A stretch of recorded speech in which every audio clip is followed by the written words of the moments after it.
ನಮಸ್ಕಾರಾಸನ. 1 ಊರ್ಧ್ವಾಸನ. ಉಸಿರನ್ನ ತಗೋತಾ ಎಷ್ಟಾದಷ್ಟು ಹಿಂದೆ ಬೆಂಡ್ ಆಗ್ಬೇಕು. 2 ಹಸ್ತಪಾದಾಸನ. ಉಸಿರನ್ನ ಬಿಡ್ತಾ ಮುಂದೆ ಬೆಂಡ್ ಆಗ್ಬೇಕು. ಹಸ್ತನ ನೆಲಕ್ಕೆ ಟಚ್ ಮಾಡ್ಬೇಕು. ಹಣೆನ ಮಂಡಿಗೆ ಮುಟ್ಲಿಕ್ಕೆ ಟ್ರೈ ಮಾಡ್ಬೇಕು. ಏಕಪಾದಾಸನ. ರೈಟ್ ಲೆಗ್ ನ ಹಿಂದೆ ಹಾಕ್ಬೇಕು. ಮಂಡಿನ ನೆಲಕ್ಕೆ ಟಚ್ ಮಾಡ್ಬೇಕು. ಆದಷ್ಟು ಕತ್ನ ಮೇಲೆ ಎತ್ತಬೇಕು ಎಷ್ಟಾದಷ್ಟು. 4 ದ್ವಿಪಾದಾಸನ. ಲೆಫ್ಟ್ ಲೆಗ್ ನಿಂದ ಹಾಕ್ಬೇಕು. ಬಾಡಿ ಫುಲ್ ಸ್ಟ್ರೈಟ್ ಇರಬೇಕು. ಸೊಂಟ ಮೇಲೆ ಇರಬಾರ್ದು, ಕೆಳಗಿರಬಾರ್ದು. 5 ಅಷ್ಟಾಂಗ ನಮಸ್ಕಾರ. ಫಾಸ್ಟ್ ಮಂಡಿ ಟಚ್ ಮಾಡ್ಬೇಕು, ಎದೆ ಟಚ್ ಮಾಡ್ಬೇಕು, ಗದ್ದ ಟಚ್ ಮಾಡ್ಬೇಕು, ಹೊಟ್ಟೆ ನೆಲಕ್ಕೆ ಟಚ್ ಮಾಡಬಾರ್ದು.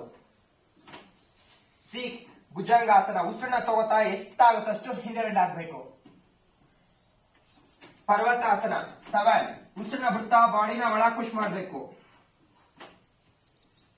8 ಏಕಪಾದಾಸನ. ರೈಟ್ ಲೆಗ್ ನ ಮುಂದೆ ತಗೋಬೇಕು, ಕತ್ನ ಮೇಲೆ ಎತ್ತಬೇಕು. 9 ಹಸ್ತಪಾದಾಸನ. ಲೆಫ್ಟ್ ಲೆಗ್ ನ ಮುಂದೆ ತಗೋಬೇಕು, ಮುಂದೆ ಬೆಂಡ್ ಆಗ್ಬೇಕು. 10 ಊರ್ಧ್ವಾಸನ. ಉಸಿರನ್ನ ತಗೋತಾ ಹಿಂದೆ ಬೆಂಡ್ ಆಗ್ಬೇಕು. ನಮಸ್ಕಾರಾಸನ. 7 ಕೈನ ಎದೆ ಮುಂದೆ ಜೋಡಿಸ್ಬೇಕು. ಈ ತರ ಎಲ್ಲರೂ ಜೊತೆಗೆ ಮಾಡೋಣ.